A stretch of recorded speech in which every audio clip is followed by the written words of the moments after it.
कभी आपके मन में ये सवाल आया है कि आम लोगों का इतिहास, उनकी भावनाएं, उनके रोजमर्रा के संघर्ष, ये सब बिना किसी लिखित दस्तावेज के, बिना मोटी-मोटी किताबों के आखिर सदियों तक सुरक्षित कैसे रहते हैं? ये वाकई एक बहुत ही दिलचस्प सवाल है, क्योंकि देखिए, इतिहास सिर्फ राजाओं के महलों या बड़े-बड़े युद्धों तक सीमित नहीं होता। ये एक ऐसी अलिखित परंपरा में भी सांस लेता है जो सीधे आम जनता के बीच से निकलती है। आज के इस एक्सप्लेनर में हम बिल्कुल यही समझने की कोशिश करेंगे। हम हिंदी पट्टी के उन्हीं जीवंत दस्तावेजों की खोज करेंगे जिन्हें हिंदी लोक साहित्य कहा जाता है। ये कोई बोरिंग ऐतिहासिक लेक्चर नहीं होने वाला है, बल्कि ये उन अघोषित आवाज़ों को सुनने का एक शानदार प्रयास है जो सदियों से हमारे और आपके बीच गूंज रही हैं। तो चलिए इस सफ़र पर चलते हैं। आज हम सबसे पहले लोक साहित्य का एक छोटा सा परिचय लेंगे, फिर इसकी खासियतों को समझेंगे, इसके अलग अलग रूपों को देखेंगे, समाज में इसकी अहमियत पर बात करेंगे और आखिर में ये जानेंगे कि ये परंपरा भौगोलिक रूप से कितनी दूर दूर तक फैली हुई है। तो शुरुआत करते हैं बिल्कुल बेसिक से। आखिर ये लोक साहित्य है क्या चीज़? अगर बिल्कुल आसान भाषा में कहें तो लोक साहित्य का मतलब है वो साहित्य जिसे सीधे तौर पर जनता ने रचा हो। इसका कोई एक राइटर नहीं होता, बल्कि ये एक पीढ़ी से दूसरी पीढ़ी तक सिर्फ बातचीत और कहानियों के जरिए, यानी मौखिक रूप से आगे बढ़ता है। इसका तो शाब्दिक अर्थ ही यही है, ऐसा साहित्य जो जनता के द्वारा जनता के लिए हो। ये समाज की उम्मीदों, उनके दुखों और उनके असली अनुभवों की बहुत ही नेचुरल अभिव्यक्ति है। समझ लीजिए कि ये हमारी एक जीती जागती विरासत है। अब देखिए, विद्वान भी इस मौखिक परंपरा को बहुत गहराई से देखते हैं।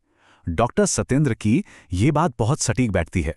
वो कहते हैं कि लोक साहित्य वो अभिव्यक्ति है जिसमें इंसान के बिल्कुल शुरुआती आदिम मानस की झलक मिलती है। सबसे अहम बात यह है कि इसे किसी एक इंसान की प्रॉपर्टी नहीं माना जा सकता। ये श्रुति है, यानी जो सुनकर ग्रहण की गई हो, और ये पूरे समाज की एक सामूहिक संपत्ति है। और हजारी प्रसाद द्विवेदी जी ने तो बहुत ही कमाल की बात कही है। वो कहते हैं कि लोक का मतलब सिर्फ गांव देहात के लोग नहीं हैं, इसमें गांव और शहर दोनों की वो पूरी जनता शामिल है जिनके ज्ञान का आधार कोई किताबी पोथी नहीं, बल्कि उनकी अपनी जिंदगी के असली अनुभव हैं। यानी ये ज्ञान एकेडमिक डिग्रियों से नहीं, बल्कि जिंदगी को सीधे तौर पर जीने से आता है। अर्थ तो हम समझ गए, लेकिन अब सवाल उठता है कि इसकी वो कौन सी खूबियां हैं जो इस अलिखित परंपरा को आज तक जिंदा रखे हुए हैं। इसको समझने का सबसे अच्छा तरीका है इसे शास्त्रीय साहित्य के साथ रखकर देखना। जहां शास्त्रीय साहित्य एकदम कठोर नियमों में बंधा होता है, उसका एक प्रॉपर राइटर होता है और वो अक्सर एक खास एलीट क्लास से जुड़ा होता है। वहीं दूसरी तरफ लोक साहित्य पूरी तरह से अज्ञात, एकदम स्वाभाविक और व्याकरण के किसी भी कड़े बंधन से पूरी तरह आजाद होता है। ये एकदम पानी की तरह बहता है और यही चीज इसे खास बनाती है। जरा सोच कर देखिए, बिना एक भी पन्ना रंगे, बिना किसी पेन के इस्तेमाल के ये कहानियां और गीत सदियों तक केवल लोगों की जुबान पर जिंदा रहे हैं। इसकी सबसे बड़ी ताकत है इसकी मौखिकता और सामूहिक रचना है। समय और जगह के हिसाब से ये अपने आप बदलता रहता है, ढलता रहता है। किसने इसे पहली बार गाया या सुनाया कोई नहीं जानता, और इसी लचीलेपन की वजह से ये हर नए दौर में एकदम फिट बैठ जाता है। लेकिन ये सब सिर्फ ख्यालों या थ्योरी की बातें नहीं हैं। रोजमर्रा की जिंदगी में ये कई बहुत ही दिलचस्प और ठोस रूपों में हमारे सामने आता है। चलिए देखते हैं कैसे। अब जो बात सबसे मजेदार है वो ये कि लोक अभिव्यक्ति की कैटेगरीज कितनी अविश्वसनीय रूप से वैरायटी से भरी हुई हैं। विद्वानों ने इसके अलग अलग रूपों को मुख्य रूप से 5 बड़ी श्रेणियों में बांटा है।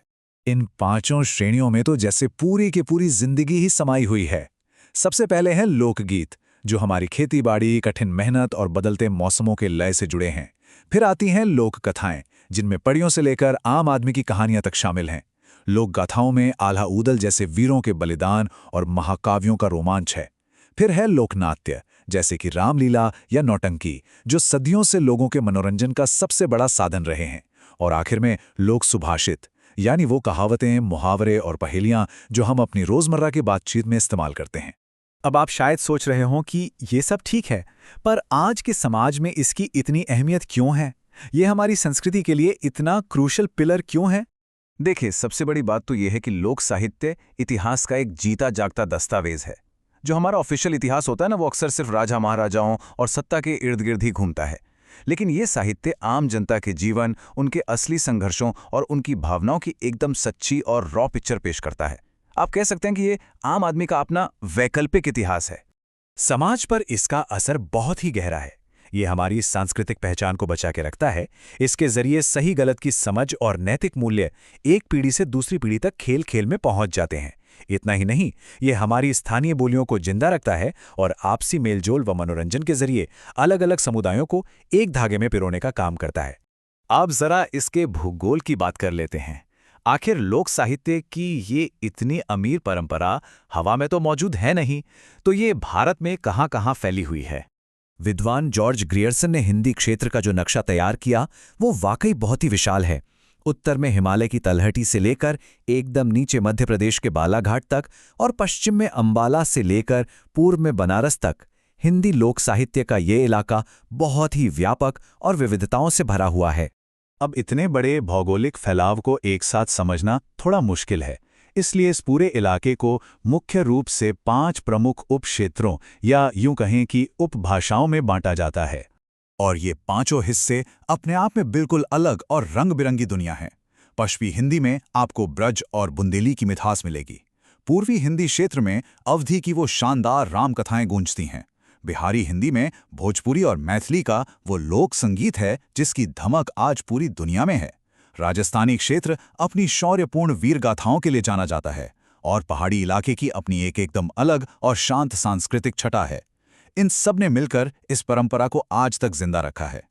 तो इस पूरी चर्चा के बाद एक बहुत ही दिलचस्प और सोचने वाला सवाल सामने आता है।